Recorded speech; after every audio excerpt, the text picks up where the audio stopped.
mu ngi noonu mbokk yi ziar naa leen bu baax a baax ngeen àndaat ak ñun ci seen plateau spécial tey aussi tamit ma àndaat ak benn invité spécial monsieur Niang yéen ñëpp xam ngeen ko yàgg na fi wala dina fi di faral di ñëw lu bari bari macha allah ci ay contributions yu nga xamante ne si à chaque fois rek dafay am solo ay ca monsieur Niang mu bàyyi la nga nuyu bala ñoo ñëw di waxtaanee li nga xamante ne si ni nag mooy bilan wu kii di président de la République du Sénégal ginnaaw un an yi nga xamante ne si def na ko ci boppu réew mi. monsieur Niang nuyu naa la asalaamaaleykum wa rahmatulah di nuyu mbokku internet Thiès Info yëpp. di leen ziar di wane suñu mbégte ci à chaque fois di ñëw ci bërëb bi. pour waxtaan boo xam ni partage la. partage d'information ak it tolluwaayu réew mi de manière générale. merci beaucoup. effectivement mu ngi noonu monsieur Niang de son nom ñun c'est un plaisir de vous revoir monsieur Niang à chaque fois rek su ñëwee dañuy amal ay waxtaan yu am solo yu nga xamante ne si dafay apporter ay information yu nga xamante ne si dafay compléter yeneen information yi nga xamante ne si yoroon nañu ko mu ngi noonu tey nag dañu fas yéene waxtaanee li nga xamante ne si mooy bilan bi nga xamante ne si ni nag son excellence def na ko ci boppu réew mi ginnaaw un an yi nga xamante ne si def na ko fi parce que bu ñu fàttalee nag 24 mars 2024 la ñu gars yi demoon xëdd ji daal di voté ndogu jubilé comme niñ ko doon waxee seen slogan boobu noonu xëdd voté ji ndogu jubilé loolu lañ doon wax léegi nag 24 mars 2025 on y est am na un an léegi nag il est temps ñu daal di toog daal di nag xool li nga xamante ne si ni nag mooy réalisation yi xool nag manquement yi aussi mais aussi daal ñu xool li nga xamante ne si aussi tam moom lañ ci daal di équilibré ba tax na nag dañu lay bàyyi monsieur Niang nga ñëwal ñu ci li nga xamante ne si mooy bilan bi en fait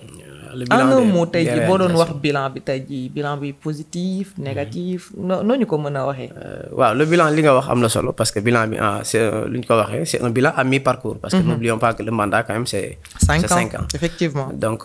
éventuellement il est bien que à chaque phase 1 an 2 ans nga xam ne bu nekkee 2 ans et demi on est à 50% des 5 ans effectivement donc lii bilan à mi-parcours la boo xam ne mais cin bu naree neex bu baxee xëy fi ne nii moom coolee bari rek waaye fi ne nii moom li ñu gis daal dal na xel on peut dire que en gros le bilan est satisfaisant par rapport boo xoolee la marche de 5 ans ce qu'on aurait pu faire en 5 ans parce que 5 ans 1 an sur 5 ans c'est environ 1 sur 5 donc on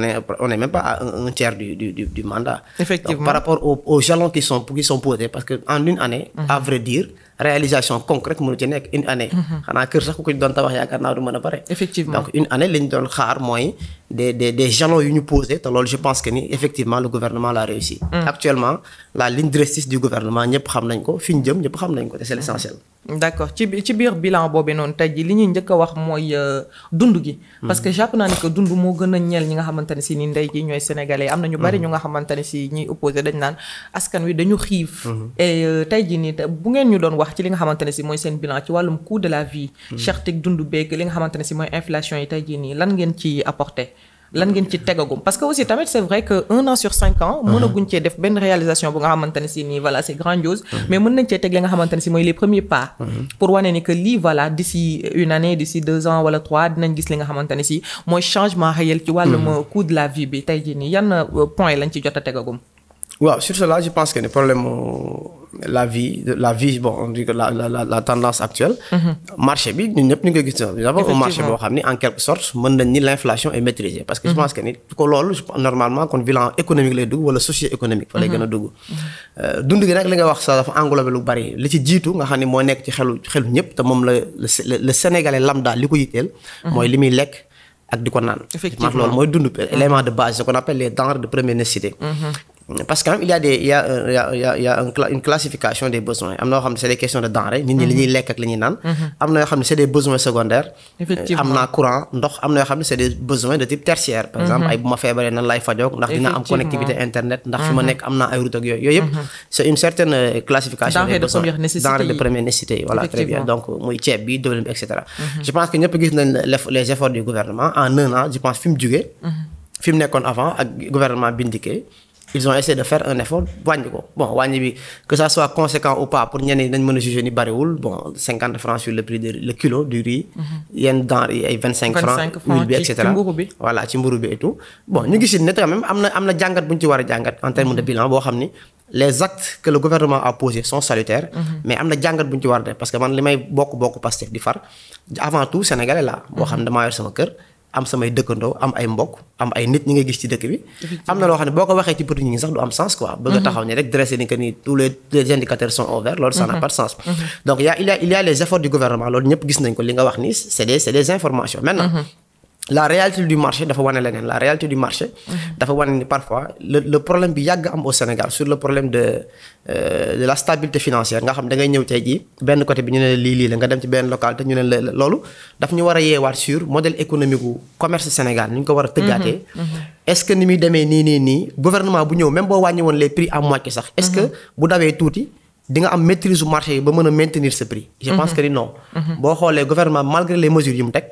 ci un laps de temps 3 mois 4 mois gisaat nañ une flambée des prix de certains produits. ñenn ñi di ko yokk tey ji le sucre sur le marché réel bu ñu waxantee dëgg rek da ngay dem ci benn localité kilo bi mën na ni fa mu nekkoon delluwaat na fa. am na ñoo xam ne ñu ngi mettre donc approche yooyu je pense que ni ku bëgg a dimbali gouvernement dëgg suñu genre nga xam dañoo far engagé politiquement. il va falloir que ces informations ñu koy remonter pour que le gouvernement au-delà de l'aspect effort bi mu def. moom mu mën a xam sama lii ma def ban impact la am sur la population. est-ce que ça a été constant wala est-ce que ça a créé une rupture et je pense que ni loolu moo ci effort bi. mais loolu je pense que surveillance bi lañ war a yokk sur le marché. il y avait même des numéros verts ay numéros verts yu nga xamante ne si ñu ngi ko doon dugal pour képp ku nga xamante ne si ni gis nañ ni que li nga xam ne yaa ngi koy jaayee du yoon rek en fait da nga koy daal di signaler. mais malheureusement ñi nga xamante ne si ñooy grossistes yi dañuy def que dañ lay jaay duñ la jox facture. effectivement te léegi suñu la joxul facture yow en fait doo mën a prouver que ni yow mii nii tey ji kii lii la jaayee. mais loolu sax nag bala ma cee taxaw damay taxaw ci ñi nga xamante ne si ñooy boulanger yi. boulanger yi gis nañ ni que wàññi nañ mbuuko mi mais ñoom aussi tamit ñu ngi xeex parce que dañ ne dañu wàññi mbuuko mi pour Sénégalais au détriment d'eux parce que dañoo mu ngi noonu ñuy jaay di perte te ñoom aussi tamit ay sénégalais lañ te dañu yor li nga xamante ne si ne nag mooy ay kër ñu imaginer la ñoom prix li nga xamante ne si mooy saaku farine bi wàññi wuñ ko ba pare ñu daal di wàññi li nga xamante ne si mooy mburu mi parfois tamit dañ leen xaw a sacrifier waaw mooy li ma doon wax sànq tout à l'heure nga xam ne ça englobe un problème général tey jii le commerce du Sénégal boo xoolee les chiffres de l'ANSD daf lay wan ni le Sénégal produit yi muy gën a importé. yi muy gën a importé en matière de produits alimentaires xëy na dinañ ñëw sax ci globalement tableau des importations et des exportations globales mais les produits alimentaires li Sénégal di gën a importé di ko jënd. ceeb la ak blé. ak ay produits céréales ak yu mel noonu. mais ceeb ak blé mooy donc ça veut dire que te loolu dafa nekk des consommations de première nécessité yoo xam ne au Sénégal ñi ngi dañ koy consommer. effectivement maintenant l'État à travers ça ceeb ak mburu yëpp faale la jaajën yooyu donc loolu mën nañ ni benn problème bu sérieux la boo xam ne mooy revenir ci li ma waxaat tout à l'heure maintenant on a vu le gouvernement sax récemment lancé nañ benn initiative les 1000 volontaires yi nga xam ne le ministre du commerce wax na ko dañ leen engagé mu nekk on avait vu lu mel noonu au temps de Macky Sall ce qu'on avait appelé les boutiques témoins nga xam ne dañ fay nekk ay boutiques phares yoo xam ne gouvernement bi slogan bi ñu indi mooy les 1000 volontaires yoo xam dañuy engagé wu à travers le pays non mu ñu xama 10 000 je pense c'est 1000 des volontaires yoo xam dañuy engagé wu à travers le pays pour mën a def des contrôles sur les prix ak ventes yeeg yu mel noonu maintenant avec les partenaires li nga wax dans tous les cas man dama nekk homme politique boo xam dama gëm ni la meilleure solution pour gouverner un pays c'est de faire une approche inclusive dialogue donc les boulangers li nga wax ñu ngi leen dégg boobu ba léegi ils disent que ni ñoom ils produisent à perte ils produisent parce que la baisse elle est réelle gouvernement bi réduire na taxe mais marge bi réduction bi mu def par rapport ak ñoom li ñu war a jaayee mburu mi dañ ne bu ñu ko jaayee duñu ko génn te aussi en réalité un État n'a pas intérêt à voir ses promoteurs privés tomber en faillite parce que la réalité mooy si les privés nationaux tombent en faillite économie bi ay étrangers ñoo fi ñëwaat jëlaat ko te étrangers yooyu maîtrise bi nga mën a am ci sa économie réew doo ko am ci ñoom te loolu moo yàgg nekk le problème du Sénégal donc il va falloir toujours li ma wax ñun bu ñu posé benn acte ne gouvernement bi teg na acte bi bu ñu dawalee 1 an ñu gis ne lii def nañ ko 1 an maintenant lii fan la jëm est-ce que ça peut continuer on continue est-ce qu'on doit s'arrêter pour voir le bilan à mi-parcours xam ne lii jàllul woon nañ ko corriger ou bien est-ce qu'on doit transformer certains mécanismes je pense que te loolu moo ci am voilà aussi tamit est-ce que du que ñu ngi jël jéem a di satisfaire ñii di lor ñii waaw parce que tamit c'est pas à part entière oui mais en réalité il faut savoir que aussi en matière de planification des politiques publiques dafa am ciblage le gouvernement la cible première d'un gouvernement c'est la population quand même loolu aussi il faut l'accepter il faut savoir que gouvernement saa yu tegee poids nangam acte bi moo ko tegee 100 personnes yi ñoo ci avantagé wu 2000 personnes loru ci intérêt wu 2000 personnes yooyu la war a gën a xool ko avantage 100 ak ñooñu ni ñu mën a doon nag que ça soit des promoteurs privés te yooyu day am donc c'est des arbitrages parfois très compliqués yoo xam ne tu poses un acte ça n'arrange pas un millier d'affaires boo xam ne ils font pas 10 000 wala dara par contre mesure bi mën na arranger des millions de Sénégalais. Donc gouvernement bi par principe ak par rationalisme. intérêt population groupe majoritaire bi mooy gën a jël le dessus sur l'intérêt particulier quand même loolu je pense que ni c'est une approche bu respectueuse. effectivement ba tey sax ñu ngi ci li nga xamante ne si mooy réalisation yi ci biir bilan bi ñu ngi ci réalisation yi maanaam ay points yu nga xamante ne si nii Pastef les patriotes gouvernement bi teg nañ ko ngir jëmale li nga xamante ne si mooy Sénégal ca kanam. parce que naka nee nañu dañu ko fekk mu nekk ci gouffre ñu bëgg ko génnee soulever ko te loolee il faut ñu teg li nga xamante si mooy ay points stratégiques pour mën a avancer ci wàllum point stratégique yooyu tey jii nga xamante ne si ay réalisation lañ question emploi et jeunesse. tey jii nii lan ngeen ñu ci mën a wax. emploi waaw laaj nga question bu am solo boo xam ne sax dama xalaatoon peut-être boobu li nga wax c'est transversal mën na ñëw économique mën na ñëw socio-économique. damay yàgg wax ni man à travers nos instances de Pastef yi ma bokk. ak ay jotaay yu may def damay wax ni le nœud du projet Pastef c'est la jeunesse. Pastef lobbying porté ko au pouvoir, Pastef ay moyens etc. porté ko au pouvoir. Pastef c'est des jeunes qui ont porté le projet Pastef au pouvoir. Qui ont cotisé des jeunes et puis il y a toujours ce qu'on appelle le militant inconnu mooy ki bëgg nga xam ni demul ci parti bi jënd ay carte ak demul di ay meeting di yuuxoog mais dafa gëm le projet dafa gëm l'idéal du projet buñ nee nañ joxe et cetera mu joxe buñ nee nañ def mu def bu voté ba jotee mu dem engagé wu ci parce que gëm na ni le projet doit aboutir. Donc ñu mel noonu je pense que te ñooñu buñ xoolee réew mi ni bindoo vraiment sur le plan politique jeunesse bi daf ci am mérite sur le plan politique rek la wax beneen mooy sur le plan stratégique parce que politique quand même état mënta ñëw rek basé wu lépp ci ay calcul politique ay bu ma tegee mesure bi ñii dinañ ma votel bu ma tegee mesure bi classe catégorie d'âge bi duñ ma votel man d'accord ma ci arbitrage yooyu donc loolu mooy sur le plan politique beneen mooy sur le plan structurel la réalité des faits mooy le Sénégal ANSD wane na ko plus de 70% de la population du Sénégal amuñu 35 ans. mooy kon wax dëgg yàlla réew mi li ñuy gis ci koñ yi di ko gis ci dëkk beeg lépp mooy les jeunes sont nombreux on est 18 millions 500 boo jëlee 18 millions 500 nga def ratio 75% de la population amuñu 35 ans ça veut dire qu'en réalité Sénégal entre 12 à 13 millions d'habitants amuñu 35 ans. loolu mooy dëgg effectivement ay jeunes la te loolu ñun nii ñëpp di toog ñiy dégloog ñiy wax ñëpp xam nañ ko mooy li ñuy gis ci mbedd yi di ko gis ci sunu koñ yi xale yi ni ñu bare et tout maintenant xale yi ni ñu bari noonu loolu dans certains cas ça peut être une force dans d'autres cas ça peut être une faiblesse. Ça peut être une force te mooy li ma la mës a wax fii benn jour yaakaar naa mës nañu ko def émission ma junj la ko ne la dafa am benn logique de planification boo xam ne dañ ko war a dépasser. dugg ci beneen phase mooy lan cette jeunesse là a besoin d'être formée li mu gën a soxla mooy des cadres de formation. te loolu parce que aucun régime bu jóg tey bu ma fi nekk bëggee nekk naan la en un an nangami emploi lañ def franchement loolu ce serait utopique parce que jeunesse bi est-ce qu'il faut les faire sortir du tic au tac jëlee leen fi ñu nekk rek ñoo jox leen ay liggéey ou bien est-ce qu'il faut les former et les trouver un emploi je pense que dafa am étape bi war a étape processus la quand même parce que ñun ñi ñëpp yàlla dimbal nañu ñu ci nekk yéen a ngi am looy liggéey yow mii fi nga nekk di liggéey tu as été jeune jàng mais quand même tu ne t'es pas levé un bon jour ñëw sañ a toog naan da ngay am question yooyu posé le caméraman et cetera donc on a besoin d'un processus de formation booy xam ni day jóge ci cadre de formation théorique mooy li ñu jàng ni à un cadre de formation pratique professionnelle mooy mën-mënu ndaw ñi am yoo xam ne maanaam après sur le marché de l'emploi loolu moo leen mën a permettre ñu mën a am ay chance bu ñu deful loolu li amoon rek moo daan am mooy le marché de l'informel boo xam ne état du ko mën a maîtriser wala un marché boo xam ne très très très rudimentaire nit ñi fu ñu yaakaar ni fa la ñu mën a amee dara rek dem di fa wut wekkit et cetera te loolu je pense pas que ni loolu mooy la solution donc on doit faire apprêter le processus comme ni nga ko waxee la jeunesse est là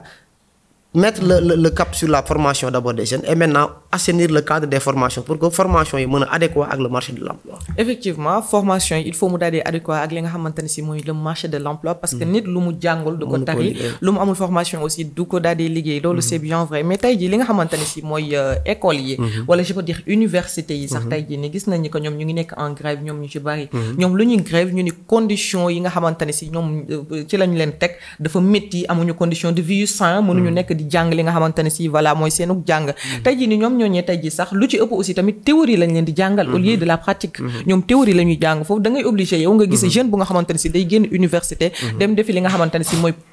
formation pratique ngir door a mën a am li nga xamante ne si ni mooy métier tey jii yan jéego la ñu fas yéene teg wala yan nga xalaat ne tey jii suñu ko tegee maanaam ci ay centre de formation peut-être wala amélioration de l'université tey jii dinañu gis avancement ba nga xamante ne si jeune bu génn université direct processus am day mat en fait ngir mu atteindre direct marché de l'emploi. Question bi j'ai pas pour jeter des fleurs mais je pense que ni question prise en charge employabilité jeunesse bi man dama jàpp ne wax dëgg yàlla moo waroon nekk la priorité. Effectivement la presse parce que quand même tant que réglé wuñ ces problèmes structurels là am na yoo xam dañuy dabaat rek. bu fekkente ni place dañu fi nekk ay lii baaxul lii nangam et tout fekk am nañ un fardeau bu tegu suñu bopp yoo xam ne ay ndaw yoo xam ne ñu ngi leen di gis. sans espoir sans issue. loolu franchement lu ko mën a nekk un danger public amul. Et sur ce je pense que gouvernement bi quand même am na vision bu mu ci am. à travers le projet. tey jii y a un projet sur les 45 départements du Sénégal. y a un projet boo xam ni c'est avec le ministre de la formation professionnelle avec la Deutsche Bank en allemande. ñu ne sur les 45 départements dañ ci bëgg a établir des établissements de formation professionnelle parce que c'est ça le. foofu rek mooy solution bi. man je donne un exemple damay jàngale. est-ce que vous savez que par exemple dans le système éducatif sénégalais tel que c'est conçu actuellement il y a beaucoup de jeunes yu ñuy exclure du système maanaam dàq leen insuffisance de résultats dàq redoublement exclusion yoo xam ne c'est pas parce qu'ils sont nuls mais c'est parce qu'ils n'ont pas de cadre pour faire valoir leur talent professionnel. Je donne un exemple. Tu vas dans un établissement nga gis un établissement qui fait 1000 élèves ñu def bac bi le taux de réussite au bac pour dire être factuel au Sénégal a rarement dépassé 50%, rarement. La plupart du temps c'est... Mais est-ce que ça veut dire que les autres 50%, 40% qui ne réussissent pas, ils sont nuls? Non. Mais ils sont pas nuls. Ils sont pas nuls parce que peut-être dans le système d'enseignement apprentissage bi ñu leen di tëj nii classique bii man mii damay jàngale quand je suis dans ma classe team de 50 élèves di leen jàngal histoire géographie ki ñëw jàngal leen maths ki ñëw jàngal leen anglais et cetera mais à la fin il est bien normal que peut-être 40% comprendre jàll yeneen 30% yi duñ mën a def mais ñooñu 30 yooyu est-ce que ça veut dire que xamuñu dara. Non. Ils n'ont pas le niveau peut-être requis pour cet enseignement d'apprentissage. Effectivement. Mais ñooñu boo demoon ci école bi xëy na am na ñoo xam ne ils sont forts en art décoratif ay décoration dessin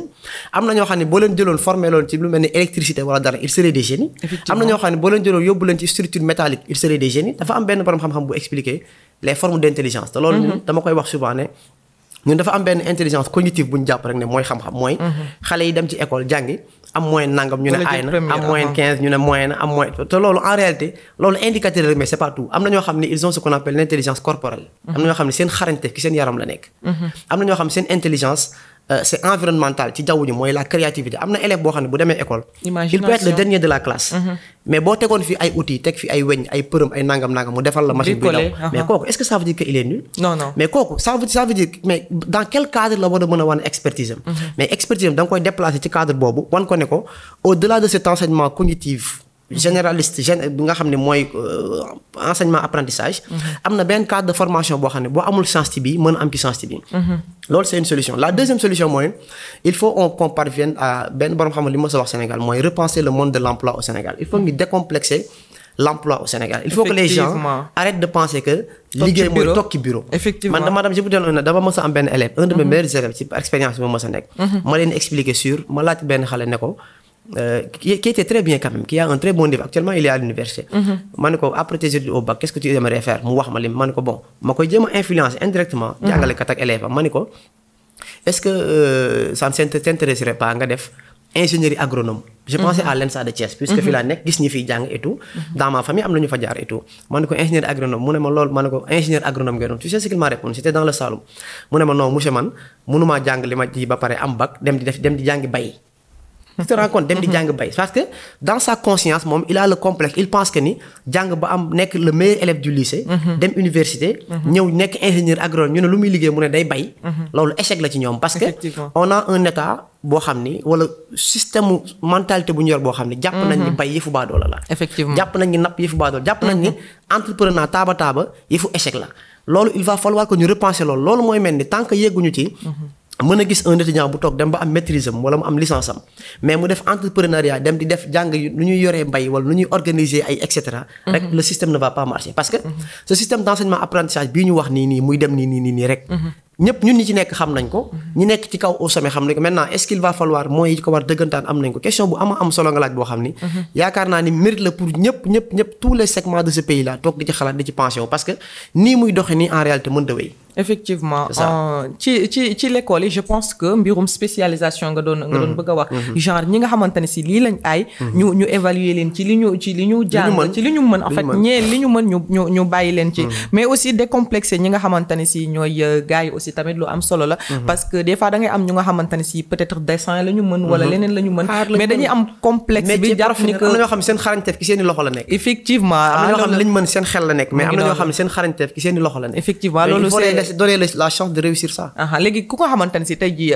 xarañteem ci ay loxoom la nekk tey jii nga bëgg koo def loolu nga xamante ne si c'est des mémoriser des parties loolu noonu du jàll moo tax tey jii ñu jàpp ne que dafa am taux bu nga xamante ne si dañu nul alors que nuluñu li ñu leen di inculquer la ñu mënul voilà c'est ça loolu ay études yu wóor montré na ko effectivement léegi tey jii nii ñi nga xamante ne si ñoo am formation bien sûr ñoom ñoo mën a accéder ci li nga xamante ne si mooy monde du travail mais tey jii am na ñu nga xamante ne si ni par exemple tey jii amuñu li nga xamante ne si mooy des diplômes requiers maanaam diplôme yi nga xamante ne si nécessité nañ la ko moom lañ leen di laaj ngir ñu am li nga xamante ne si mooy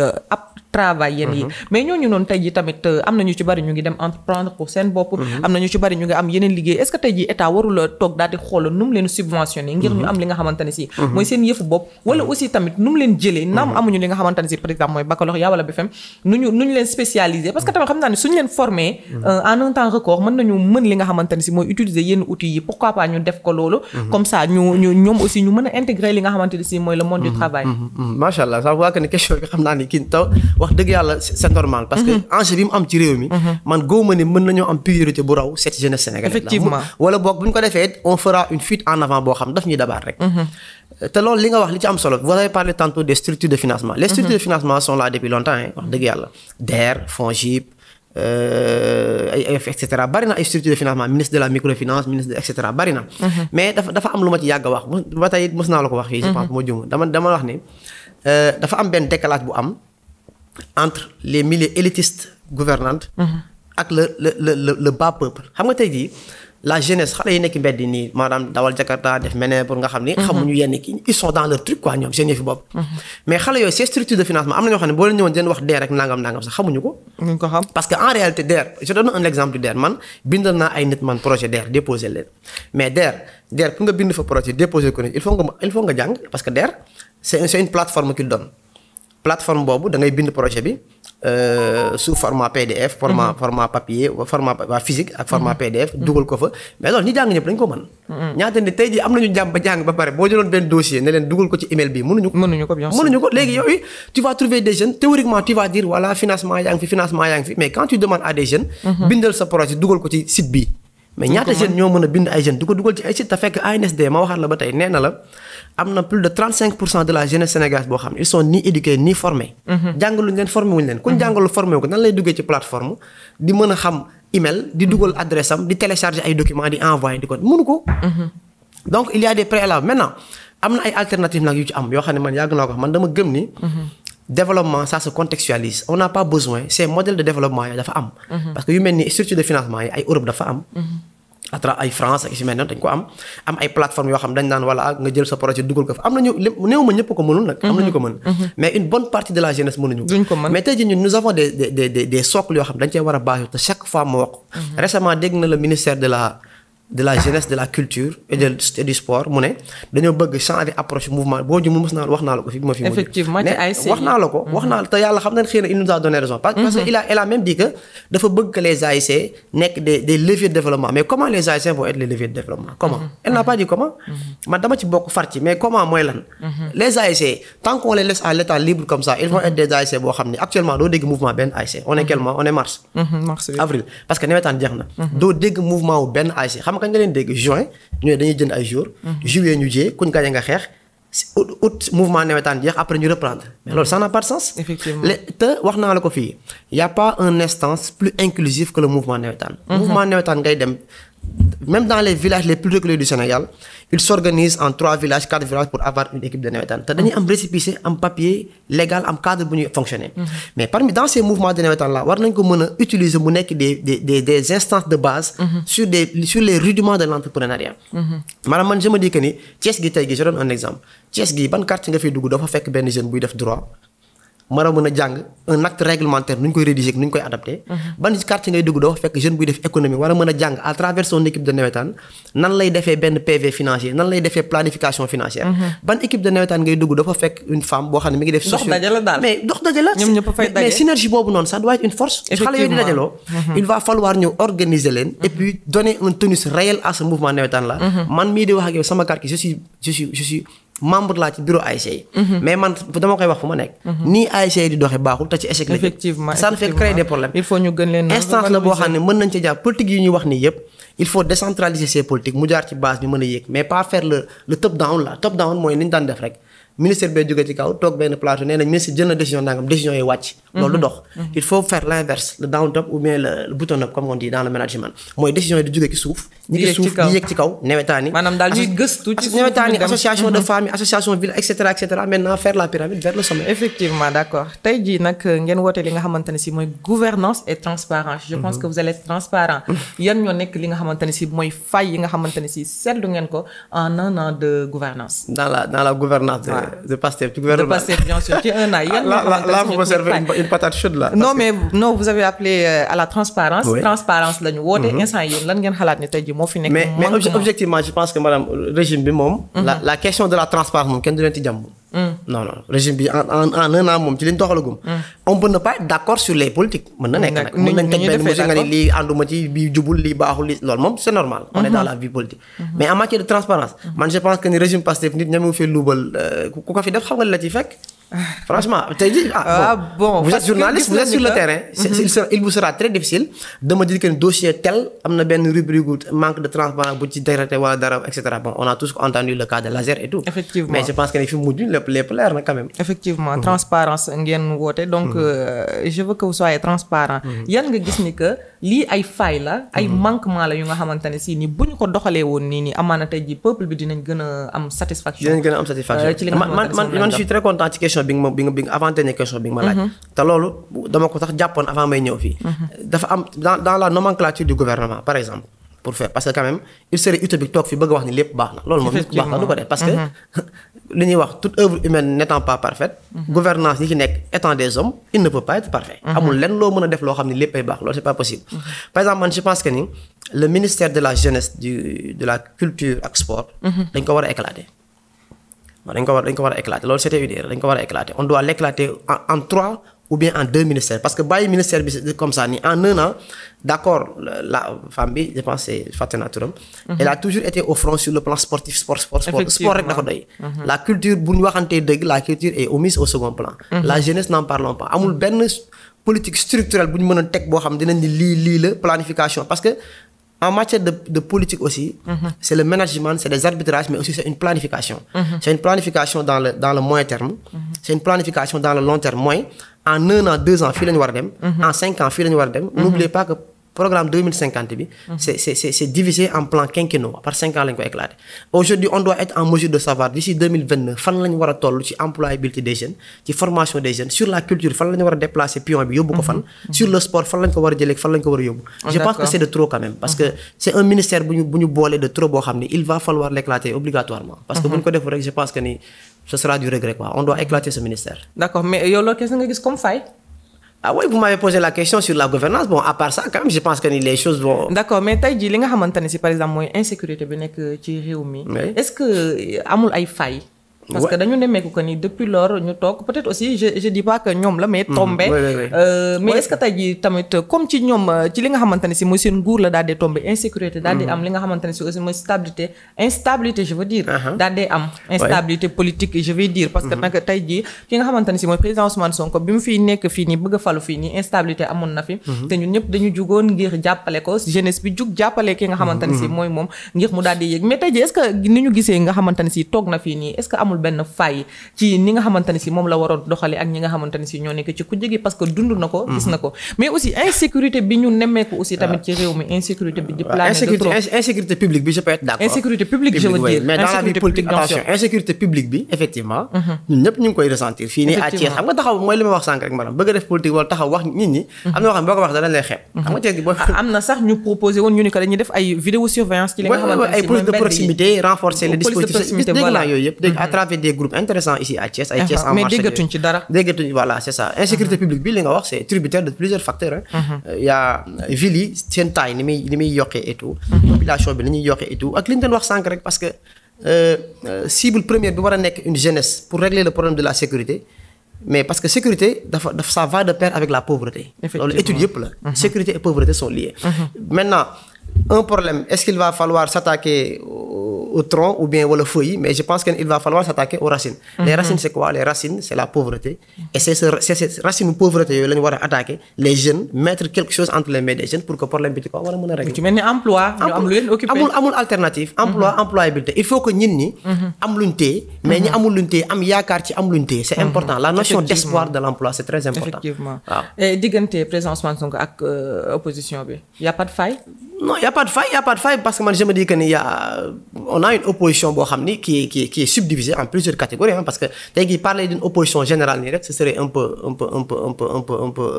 en tout cas dommage parce que ñëpp yamuñ ci man am na opposants yoo xam ni man j'admire leur démarche ku mel ni un Thierno Alassane Sall démarche am dama ko admirer oui moom danaan lii d'accorduma ci lii laa d'accord nii lañ ko war a defee nii waaw nii la moom loolu lay def vous avez vu avec la loi d'amnistie moom dafa indi loi d'amnistie am proposer ko ne bii baaxul bii lay def indi bosam teg ko commenter ko mais quand je vois une opposition qui se fâche parce que dañ ni ceeb ak diwlin dañ koy wàññi loolu dama naan du opposition on a vu Aziz Ndiaye récemment ne am na possibilité wàññi ceeb ak diwlin ay opposants di ko attaqué loolu ça signifie quoi ñooñu duñu ay opposants donc opposition bi on peut pas les mettre dans le même paquet quand même. D'accord waaw yaa am na ay opposition dama si la Thierno Alassane rek mais am na ñeneen quand même effectivement ñoom dañu naan d'accord ma lii daal di indi li nga xamante ne si mooy seen logique ñoom ñëw teg ko voilà daal di koy argumenter dem ak ñoom noonu la ñuy def loolu mooy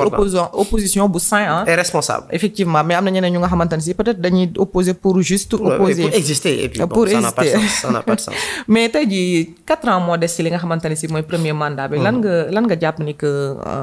nga ñu tënk ko daal parce que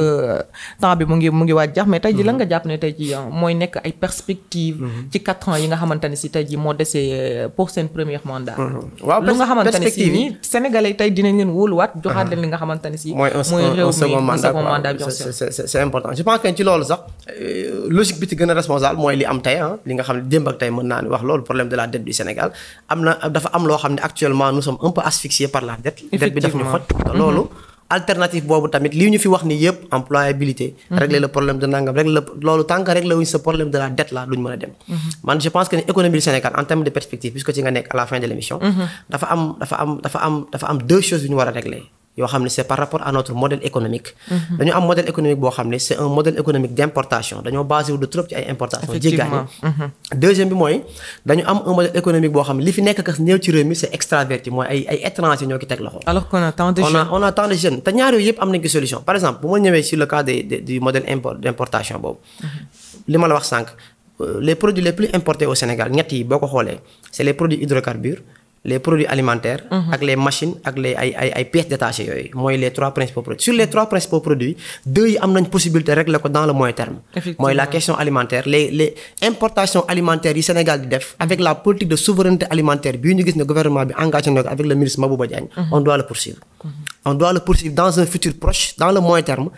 renverser la tendance des importations ay riz voilà et puis c'est possible on a tool yaa mais àll bi oignon les cultures ay oignon ay blé mi nga wax on a l'expérience que le blé peut être cultivé au Sénégal le riz si on parvient à renverser cette tendance le riz ñu renverser ko blé oignon sucre ñu renverser ko ba am une production locale suffisante rek mais dañ koy renverser c'est possible beneen bi mooy les hydrocarbures on a les ressources naturelles on a GTA on a Teranga Yaakaar offshore etc donc dépendance énergétique bi ñu amoon war nañ ko mën a régler beneen bi mooy li ma waxoon sur le modèle économique extraverti nga xam ne mooy deuxième problème bi ñu am dans le modèle économique mooy am économie boo xam ne même bu le taux de croissance avance on a longtemps entendu parler des gens dire oui Sénégal taux de croissance 6% 7% mais 6% 7 croissance boo xam ne du ànd ak un développement endogène amul sens mooy lan mooy am nga taux de croissance 6% 7% mais ki ko def benn entreprise française la benn entreprise chinoise la benn entreprise indienne la benn entreprise turque la bâtiment yi ba ay étranger ñoo ko yor lu mel noonu tant que yaa ngi koy am sa économie du mën a compétitif donc ñaari piliers yooyu laa gëm ne en termes de perspective le gouvernement doit y travailler te ñu ngi ci nag et pour cela pilier bi ñu war a mën a am mooy inviter le secteur privé national ak des politiques d'investissement locaux yoo xam ni dañuy effort bi day nekk renverser tendance parce que lii tant que mi ngi continuer Sénégal duñ mës a am marge de manœuvre économique pour mettre en œuvre une vision parce que vision politique lu mu efficace il va falloir des moyens il va falloir des politiques d'investissement pour les mettre en œuvre te loolu boo amul lu autonome mënoo ko def donc mënoo ko def je suis de Pastef ci la bokk mais sunu effort ça doit être tout pour rendre l'économie du pays plus endogène te loolu mi ngi ci projet bi. te on doit le réussir. D'accord ñu ngi nekk ci li nga xamante ne si mooy pays boo xam ne dañuy appeler à la souveraineté. kon on a besoin de ça ñu am li nga xamante ne si mooy ay perspectives ngir am li nga xamante ne si mooy autosuffisance déjà. waaye aussi tam ñu am li nga xamante ne si mooy économie bu stable ngir daal di mën a daal gën a kii daal dëkk bi gën a neex daal. gars yi mën a gën a nekk li nga xamante ne si mooy à l'aise ci li nga xamante ne si mooy seen attente ay ca monsieur Niang ma bàyyi la nga joxe sa dernier mot. voilà sant yàlla ak rafetlu émission bi. wax ne suñu satisfaction la kër gi dañ ko boole ci suñu bopp te wax ne lépp lu ñu fi waxtaan rek c'est pour l'intérêt national l'intérêt du pays de manière générale di rafetlu aussi questions yi ak relance yi macha allah jërëjëf mu ngi noonu monsieur Niang ñu koy jaajëfal bu baax a baax remercier sa caméraman bi balaa mu la kana satu